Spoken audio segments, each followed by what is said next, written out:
نو بس چې څنګه حاجی سر اخریلو او یا یې ویښته لنډ کړه احرام ختم شو د احرام ټولې پابندیانې ختمې شوې او کم کارونه چې د ده دپاره منع و هغه ټول اوس وردپاره روا شو جایز شو او عمره مکمله شوه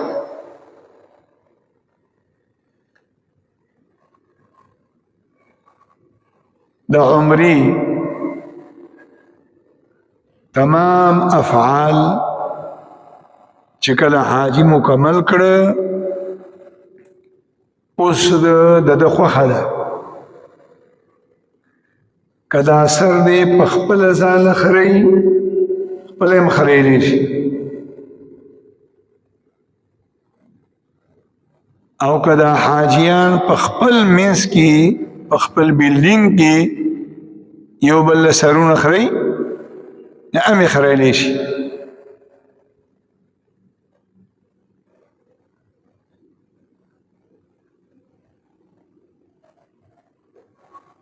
بعضی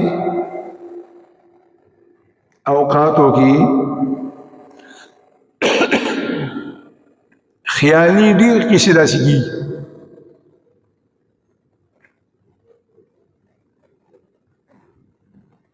صحیح اول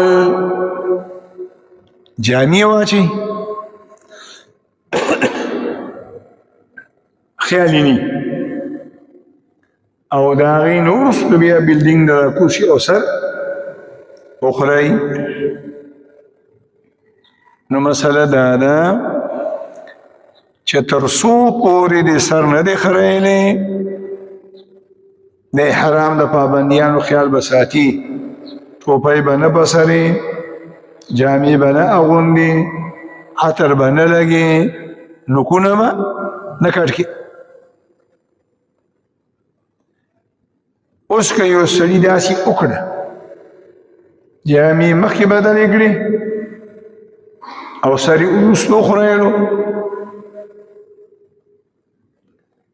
نو که اکثر داسې کېږي جامې بدلېږي ستړی ستوماني خیالیني او وده شي راپاسي نو د سر د خریلو نه وړاندې او د جامو د اغوستو نه بعد که 12 غنټې تېرې شوې او هغې نه پسې سر وخریلو بیا قربانی دم لازمی کی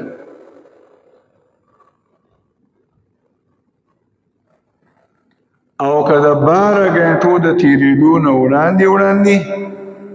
ورته رایاد شو چې ما خو سر نه دی خریلی 10 غنټې 8 غنټې بعد نو بیا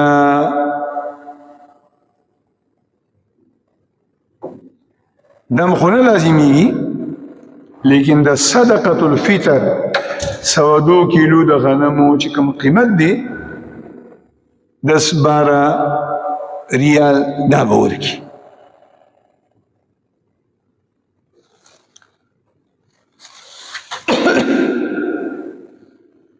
حرم شریف کې چې څومره حمامون ولدي او خلقو لسرون خري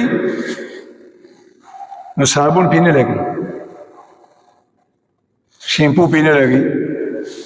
امنا غسی بوبوی ولنون کی اومگی را اومگی ساده اوبو بانی او بیا ولا سر خري نو که په بیلډینګ کې هم کم حاجی سر په خپله خریلو د سر د خریلو دپاره به په ویښتو باندې خوشبودار شیمپو یا صابون نه لګوي ځکه دې خو دا په احرام کې دي پخوا به خلکو د ځان سره ساده صابونونه وړل ټیک دی ویس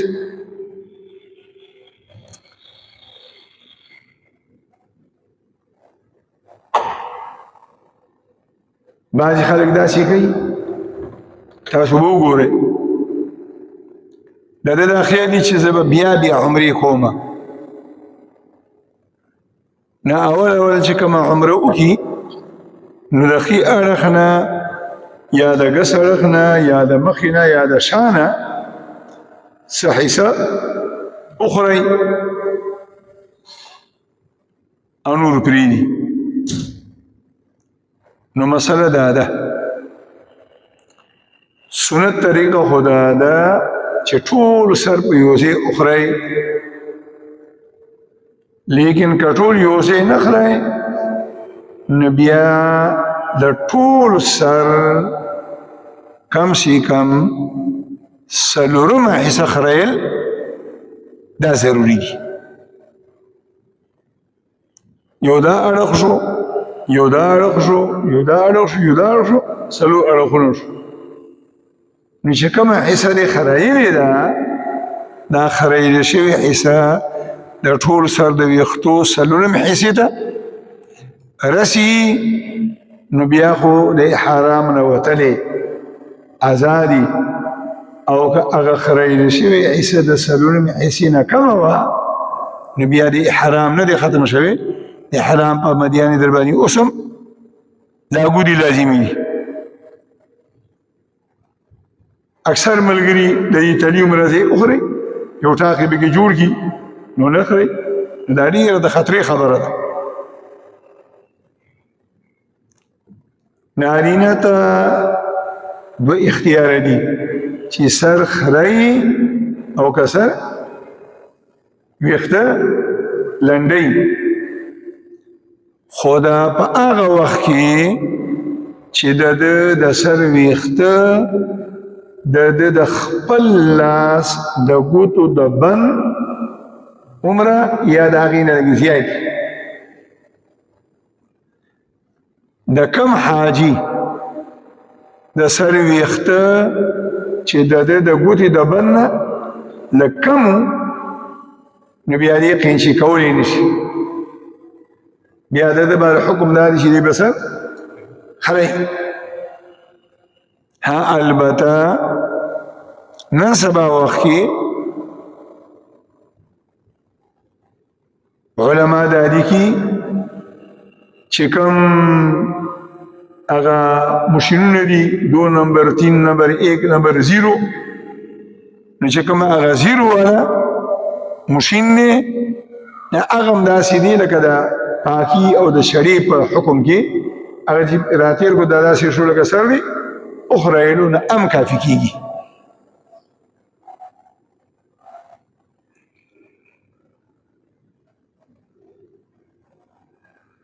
پخوا به چې مونږ لاړو دومره رش بش به نه و نو مونږ په خپله مول د مسلو نه نو خبر رسته ملګري به رايوځي شو او یو ته به چې ورشه ته سر اخره او بیا به راشي ته به دی بل سر اخره مشینه به خلکو ځان سره وړي نو دې ته ضرورت نشته یو دویمه ده چې اکثر موږ ته خو مسله ګرانه هم ده سن 95 کې زه چې حج ته تللی وم نو ریال و په 108 روپۍ او اوس دی په 78 او 80 روپۍ باندې نو ته د حساب لګوه او الله دې زموږ د مسلمانانو په حال ورحمېږي ټولې دنیا کې چې کله د عیسایانو مذهبي اخترونه شروع شي نو د ټولو سیزونو ریټونه هغې راکم کړي او زموږ د مسلمانانو نعوذ بالله دا دغه دی زیاتې کړي د حج په ورځو کې او د رمضان په میاشت کې ټیکسیان ولا عللیان وایي چغې وي دا زموږ سیزن دی دکانداران وایي دا زموږ سیزن دی د کم ځای نه چې کم ځای ته 15 ریاله کال 12 میاشتې اخري ټیکسي والا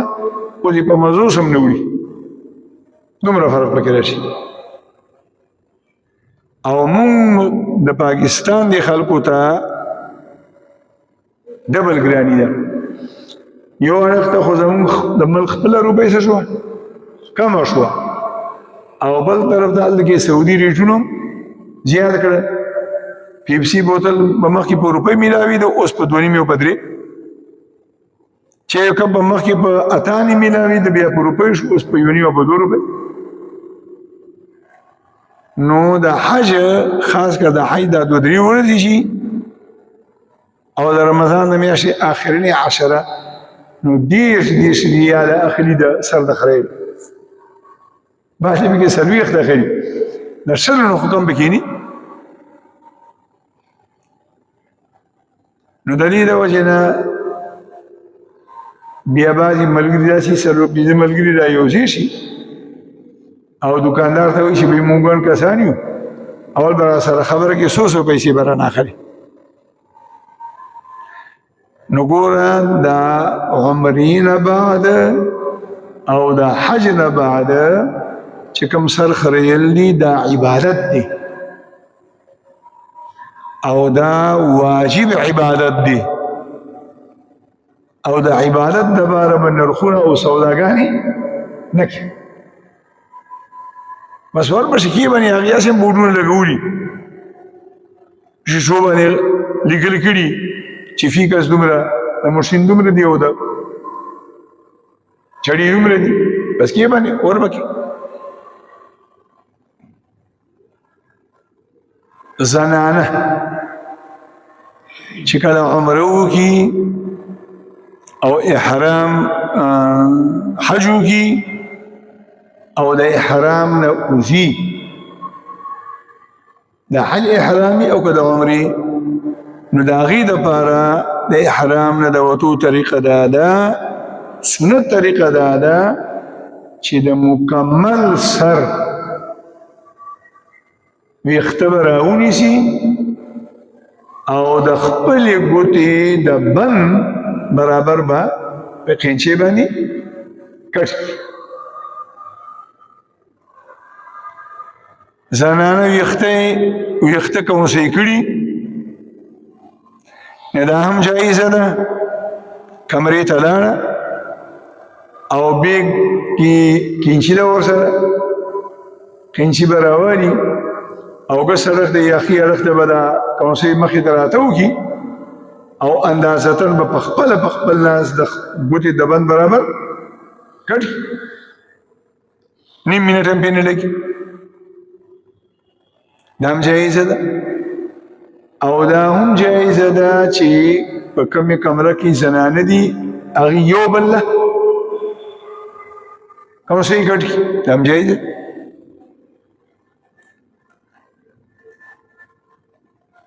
یو غلطي زنانه کوي او هغه ده چې دا کونسۍ ویښتې کونسۍ کړي او دا کونسۍ بالکل په آخر سر کې یو څوکه غوندې راوتلي، هغې کې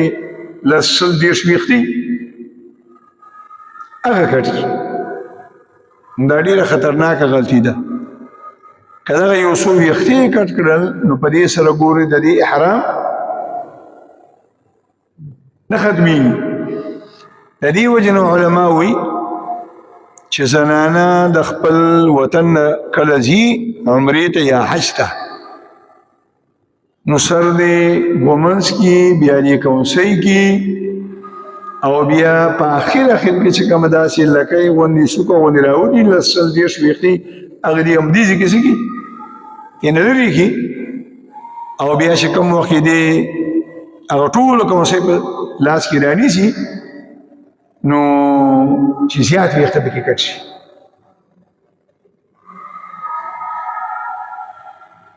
الله دې زموږ او ستاسو په حال باندې رحم وکړي.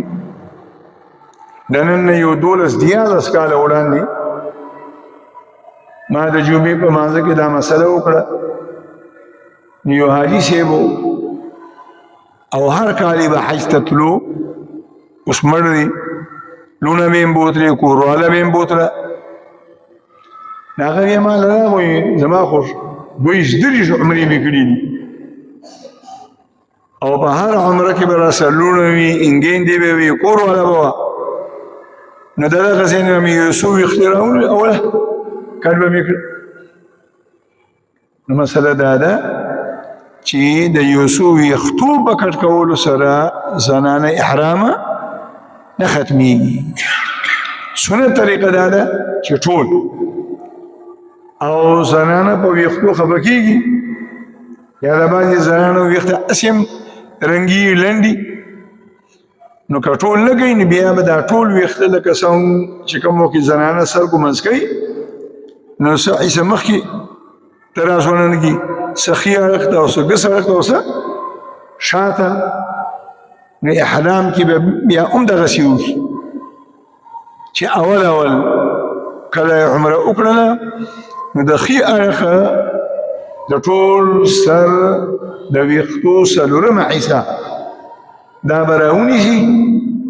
او په اخر کې بیا د ګوتې د بندو باندې نه څه کړي کټ کړي بیا چې کله دویمه عمره کوله د ښي اړخ نه به ویښته راونیسي څلورمه حصه او د اخر نه به د ګوتو د بندو باندې نه لږ کټ کړي بیا په درېیمه عمره کې د مخې نه څلورمه عمره کې د شا په دې طریقه باندې نو احرام به سنت طریقې سره ادا کېږي او ویښته به هماغسې نه کمیږي دا عمره شوه د خیره سره اوس راځو د حج ترتیب ته کم حاجی چې مکی مکرمې ته په کم تاریخ ورسېده څوک به میاشت مخکې رسېدلي څوک 20 ورځې وړاندې څوک 15 ورځې وړاندې څوک 10 ورځې وړاندې هر څومره ورځې وړاندې چې کوم حاجي لاړو عمره یې وکړله او دا لومړنۍ عمره بیا درته وایم دا لومړنۍ عمره دا د حج حصه ده ځکه اوس یې عمره وکړله او د حج په ورځو کې به بیا دې وکړي حج وکړي او هغه آخرنی حج او د عمره سره یوځای شي نو د دې نه به جوړ شي حج تمتع د عمرې نه بعد د حج د ورځو پورې حاجی چې په مکه مکرمه کې اوسېږي نه داسې ژوند او زندګي به تېروي لکه د خپل پېښور په ښار کې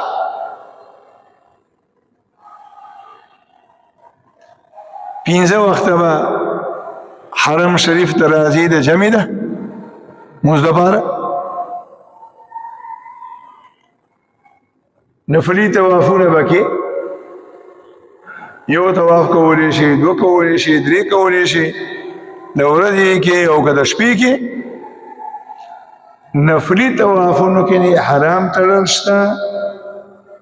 نه پکې استباح شته نه پکې رمل شته او نه د نفلي طواف نه وروستو صفا مروه شته او نه د نفلي طواف نه وروستو د ویښتو کټ کول یا د سره فیل شته او نه په نفلي طوافونو باندې پابندي شته چې یو بکې دو بکې درې بکې چې کوم وخت کې مطاف ولو او پابندیان یې نه وي نو چې کوم به ځوانان ملګري وو مقابله به وه ما نن 100 طواف وکړه نن مې 10 طواف وکړو نن مې 15 طوافونه وکړه لکه نن به راتاوېدل دغه نفلي طوافونه ځان هم کولی شي او بل هم کولی شي بل د پاره د کولو مطلب دا دی چې یو نفلي طواف به وکړي او په دې زړه کې به دا راولي چې دا زه د فلاني دپاره کوم یا د پلار دپاره یا د مور دپاره یا د ورور دپاره زمونږ په مسلک کې د بل لپاره شي طواف کې مډل هم کولی شي او ژوندي لیم کولی شي طواف خو به پخپله وکړي هماغه طریقه ده یا الله د طواف نیت کومه تیرا ته آسان کا او تیرا نه قبول کا اول به استقبال وکړي او بیا به استلام وکړي او بیا به وشه کنه راته وکړي او بیا به 2 رکعاته واجب الطواف مونځ وکړي او بیا به الله ته سوال وکړي چې یا الله دا طواف مې قبول کا او د دې ثواب زما د پلان یا د مور یا د ورور یا د خور یا د تره روح ته ورسوه د یو طواف ثواب یو کس ته هم بخلی شي او د یو طواف ثواب ګڼو کسانو ته هم بخلی شي دغسې مسله ده د عمرې لسل ورځې چې ته به مکه مکرمه کې ډېری نو د حج د راتلو نه وړاندې ته نفلي عمرې هم کولی شي او بیا مې درته ووایي چې نفلي عمرې 2 قسمه دي یو ته مونږ خلک وړه عمره وایو او بل ته مونږ خلک غټه عمره وایو غټه عمره هغه دا ده چې کوم 5 میقاتونه مقرر دي د احرام د تړلو دپاره هغه میقات ته لاړ شي په ټولو کې لنډ میقات په غټو میقاتونو کې هغه دی چې کوم په طائف کې دی ټیکسي والا سره خبرو وکړي چې لږ کسانې ورکوټې ګاډي نو 1.5 200 روپو باندې ځي بو باندې هم ځي درته ولاړ به مي الله کې به احرام وتړې بیا به دې هم راوړي ګڼ کسان راغونډ شي 30 روپۍ یا 100 روپۍ پې لاړ شي او غټه بکسه وکړي زنانه شاته کښېني نارینه مخکې کښېني مسجد میقات او وړه عمره هغه یو کېږي د جعرانې نه او بله کېږي د مسجد عائشې نه خو مخکې مې درته وویې چې د وړې عمرې دپاره مسجد عائشې ته یا جعرانې ته تلل ضروري نه دي بلکې د مکې مکرمې نه غیر چاپېره د حرم چې کوم حدود دي د هغې نه چې بار شوې بس ته د نفلي عمرې احرام تړلی شي که د عرفات ته رالي هغې نه مې کولی شي که جدې ته رالي هغې نه مې کولی شي اکثرو حاجیانو کلیوالي وي خپلواني وي رشتهدارانې وي او د مکې مکرمې په دې اطرافو کې وي بلډینګونه یي هغې ورته روټۍ وکړي نو که کوم خپلوان یا دوست ملګري درته روټۍ کړې وه او د هغه ځای ته لاړې او د هغه کمره او هغه بلډینګ د حرم د حدودو نه بهر و د هغه سره به روټۍ م وخورې او د هغه ځای نه به بیا د نفلي عمرې احرام وتړې او نفلي عمره به وکړي باقي د هرې عمرې د کولو طریقه همدغه ده چې کومه تاسو په تفصیل سره وویله که د مسجد عایشې نه یې که که د جعرانې نه یې کې که د طائف نه یې کې او که د مدینې منورې نه یې کې همدا خبرې اول احرام دی بیا طواف دی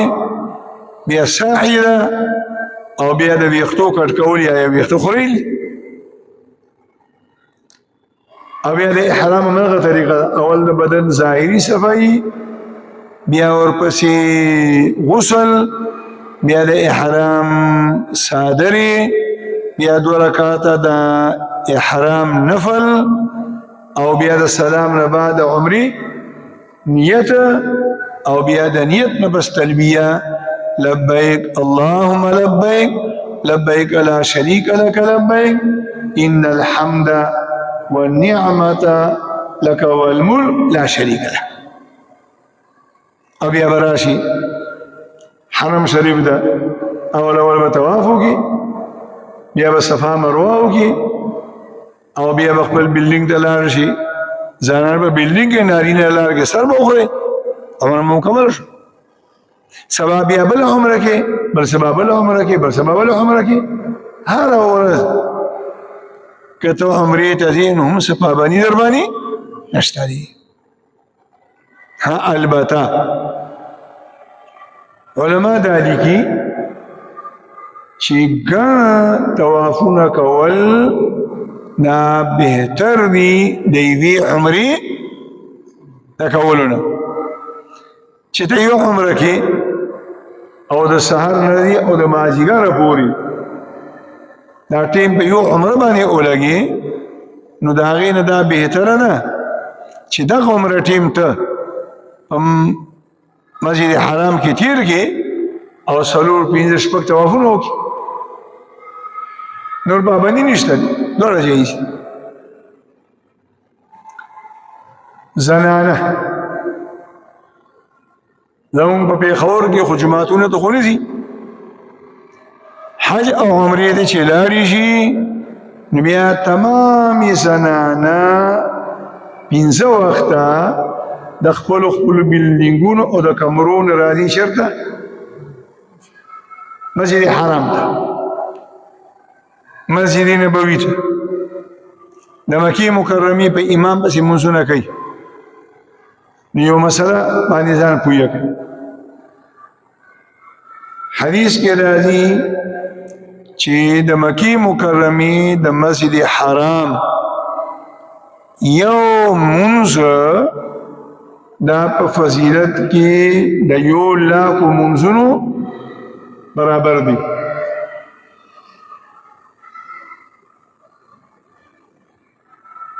لیکن دغه حکم دا د نارینه‌و لپاره دی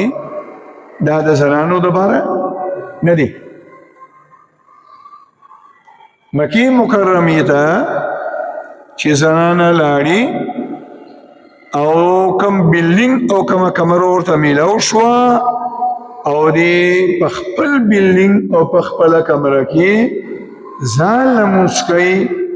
نو د دغې زنانه دا ځان لمونځ د هغه زنانه د مونځ نه افضل دی چې کوم مسجد حرام کې په امام پسې په جمع پسې وکړي خبره باندې پوه شئ اوس زنانه خو منع کېږي نه خاوند یې ورسره ورور یې پلار یې جنګ جګړه هم کوي زه سره راوستی یم نه منع کېږي خامخا ځي خو دا مسله باندې ځان پوهې کول پکار بعضې زنانه پوهې سمجداري 24 غنټو کې یو منظره لاړې شي کمره کې ورسره دا نورې زنانې هغې له پېغورونه ورکوي وایي څه له راغلې ټوله ورځ یې په خپل بلډینګ کې تېره کړه یو منزله هم نه ځي بعضې اوقاتو کې یو زنانه ناجوړه شي تبه یې شي زکام یې شي خېټه یې خرابه شي یا کمزوري بوډي نه شي تللی نه دا نورې زنانه نعوذ بالله بیا ورپورې خادمه خبرې هم جوړوي چې راغلی حج ته او دا په کمره کې ناسته د مکې مکرمې په ښار کې هم زنانه چې څومره په خپل بلډینګ او کمره کې په پرده کې ناست دی د دې اجر او ثواب زیات دی د دې د بهر د تلو راتلو او د ګرځېدو نه لیکن بیا هم چې زنانه ځي نو منع نشته خو زنانه چې کله د خپل بلډینګ نه حرم شریف ته 15 وخته د جمع د مانځه لپاره راځي نو یو خو به د ټولو نه اول د طلوع او د راتلو په وخت کې د پردې اهتمام کوي ځکه پرده ورباندې فرض عین ده او حرم شریف ته د جمع د مونځ لپاره تل په دې باندې نه فرض دي نه واجب دي او نه سنت دي یو دویم د طلوع راتلو په وخت کې به کوشش کوي چې په دې لارو کې په ګڼو ګوڼه کې د نارینه او د اختلاط نه بسان بچ کوي. تاسو به وګورئ نه د ټولو وطنو ښځې زنانه الله دې رحم وکړي په سرزوري ګڼه ګوڼه به وي او په زور به د خلکو په دې منځ کې ځان اردن نه کوي. نو دا حرام دی ګورئ د دې نه به ځان ساتي. او دریمه عام طور سره مونږ نارینه هم دغسې یو حرم ته چې ځو نو نیمه ګټه په لاره کې په دوکانونو کې تېرو یو دوکان کې ولاړ بل دوکان کې ولاړ لکه ټول بازارونه دي واپسۍ کې هم دغسې وي. نو چې زنانه د خپل بلډینګ نه حرم شریف ته د مونځ دپاره ځي نو د ډېر زیات ضرورت نه بغیر دی په دوکانونو کې د ګرځېدو را ګرځېدو نه ځان بچ کوي. ځکه دوکانونه به تاسو وګورئ د خلکو نه ډکي یو طرف ته سړي لګي بل طرف ته سړي لګي. او بله ده چې زنانه خو زمونږ په پېښور کې دا څومره ملګري چې مونږ تاسو دلته کې ناست یو او مونږ سره زنانه دي نو د چا زنانه په پېښور کې د ژبې د مونځ لپاره جومات ته نه وي تللی نو د زنانو دپاره پکار دا ده چې دې د ژبې د مونځ طریقه یې زده کړي. نو طریقه همدغه ده چې کم وخت کې اقامت وشي او د اقامت نه بس امام الله اکبر وایي نو ته به هم دا نیت وکړې چې د ماسپښین مونځ د ماسپښین فرض مونځ کوم په دې حاضر امام پسې د ماسپښین فرض مونځ کوم د ماښام فرض مونځ کوم د ماسخوتن فرض مونځ کوم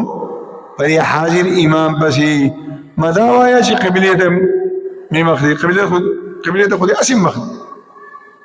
قبله خو مخامخ ښکاري او نه پکې د رکعتونو ذکر کول ضروري دي 4 رکعته 5 رکعته چې د ماسپښین فرض دی یاد کړلو نو 4 رکعته پکې په خپله لاره نو بیا به الله اکبر ووایي سبحانك اللهم وبحمدك وتبارك اسمك وتعالى جدك ولا اله غيرك او بیا بچپ شي که ښکاره مونځي هم به چپ ولاړی او که پټ مونځي هم به چپ ولاړی امام به قرائت لولي یا په ښکاره او یا په پټه چې کله امام رکوع ته ځي الله اکبر نو نارینه او زنانه به هم الله اکبر وایي رکوع ته به لاړې شي په رکوع کې به سبحان ربي العظیم وایي چې راپاسېږي امام به څه وایي سمع الله لمن حمده او د جمع په منځ کې به نارینه او زنانه ټول څه وایي ربنا لك الحمد امام بوي سمع الله لمن حمده او مقتدي سرير او كخزر سبوي ربنا لك الحمد يا ركوع تلاشي الله اكبر سيديته فسيدك بامام سبحان ربي الاعلى وي مقتديان بموي سري بموي خزي بموي يا شغل امام را پاسي ده د دویمه سجدې الله اکبر به ووایي او ټول سړي او ښځې به الله اکبر ووایي لاسونه به وتړي دوی به ولاړي امام قرائت لولي او بیا به امام رکوع ته راشي نور هماغه ترتیب دی د دویم رکعت نه پس چې کله امام په قاعده باندې کیني نو امام به هم التحیات ووایي او مقتدیان به هم التحيات بوي سړي به موي او زنانه به موي دا څنګه په دوی مقاعده کې دا د مازه طریقه ده سړي مووري او زنانه مووري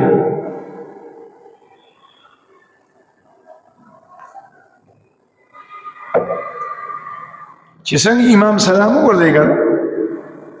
نو فوراً به پاسې نه 1 منټ 2 منټ به صبر وکړي تقریبا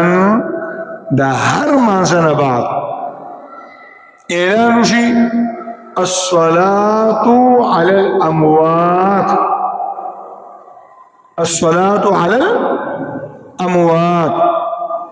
دا عربي دا جملة عربي جملة دا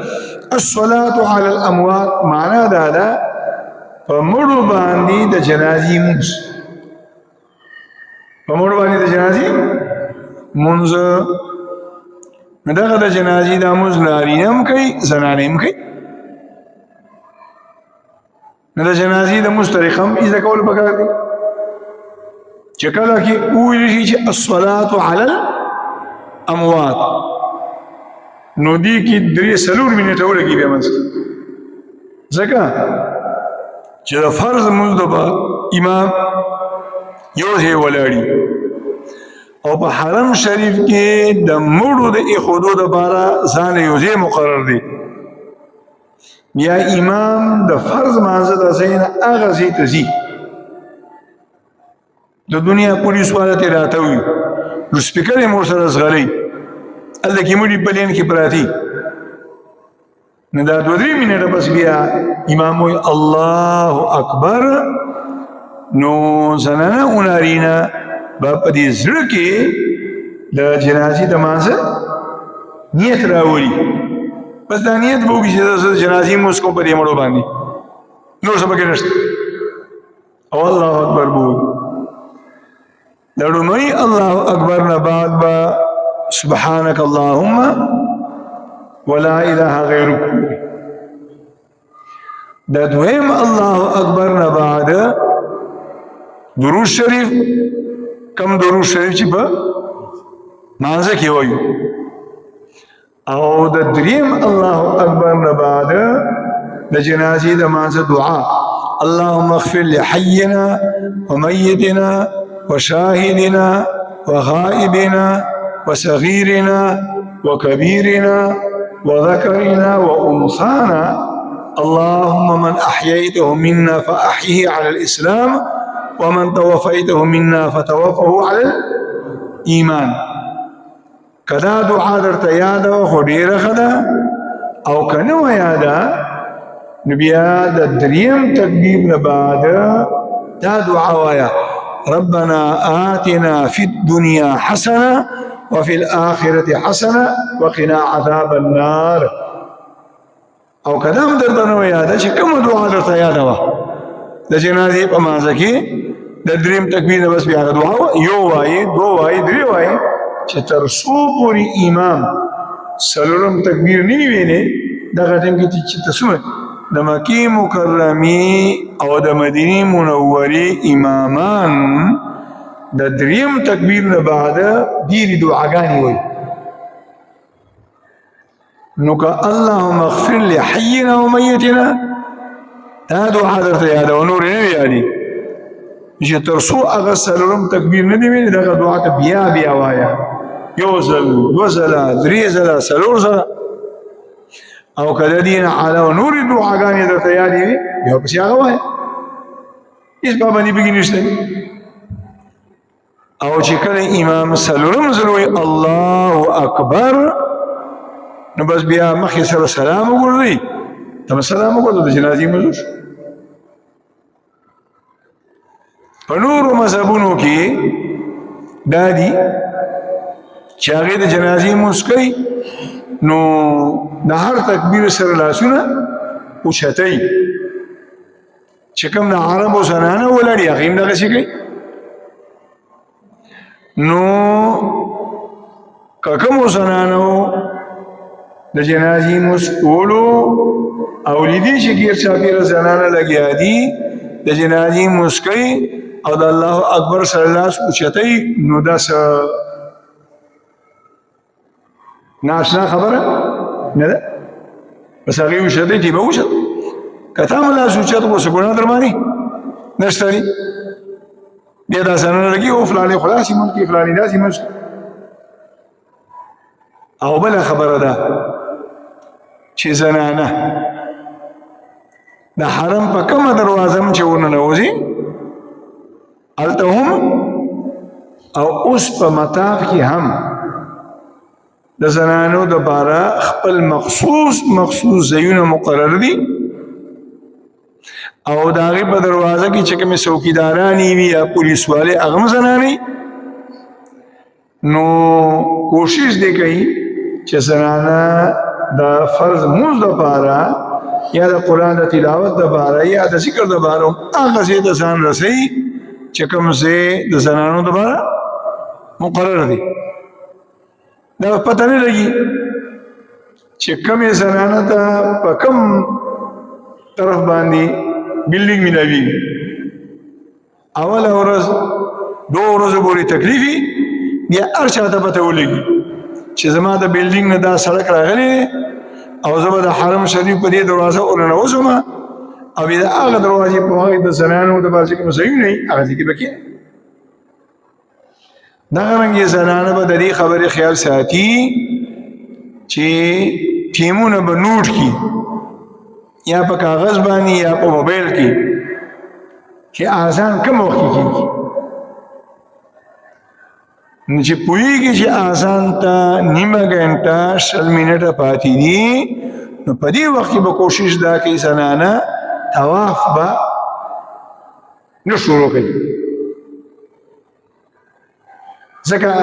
تاسو به وګورئ یو طرف ته زنانه طواف شروع کړي یو شکر دو شکر درې شکر یې وایي او بله اړخ ته د جمعې لمونځ ودرېږي او بیا دغه زنانه خوارانې راګیرې شي بیا په چلې بوږي چې اوس په کومه لاړ شو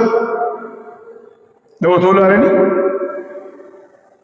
نه اول او دویمه ورځ باندې سړی وګوري چې بھائی فلانی مونځ په دې ځای په ځای ګړۍ لګېدلې دي د دې خبرې خیال ساتي د پېښور نه خو زنانه بغیر د محرم نه حج یا عمرې ته نشي تللی خو چې کله د مکې مکرمې ښار ته ورسېدې او مدینې منورې ته ورسېدې او بیا 15 وخته مسجد حرام مسجد نبوي ته د خپل بلډینګ نه که زنانه ځان لذي راځي خاوند ورور زوی ورسره نه وي نو دې کې څه ګناه نشته اکثر ترتیب دی چې په کوم ګروپ کې په کوم بلډینګ کې کومې زنانې درې څلور ملګري شي او بیا یو ځای ځي او یو ځای راځي نو ښه خبره لیکن که یو زنانه ځان لذي مونځ هم کوي طواف هم ځان له کوي بلډینګ ته ځي هم ځان له راځي هم ځان له نو شرعي لحاظ سره څه ګناه ورباندې نشته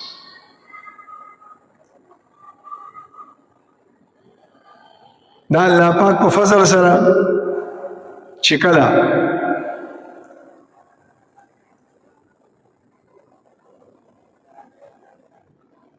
د ذوالحجې د میاشتې 9 تاریخ او یا 8 یا 8 تاریخ را ورسي هغه ته دا یو پکې وایي ولګو کار کوي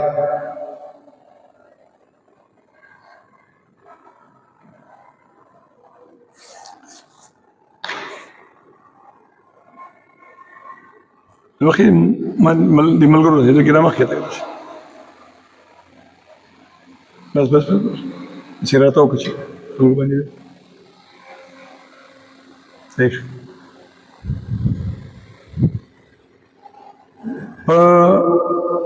د ذوالحجې د میاشتې په 9 تاریخ یا په 8 تاریخ بیا د خیر سره د حج سلسله شروع شي د حج ترتیب شروع شي د ذوالحجې د میاشتې په شروع کې پته ولګي چې حج په دغه ورځ شو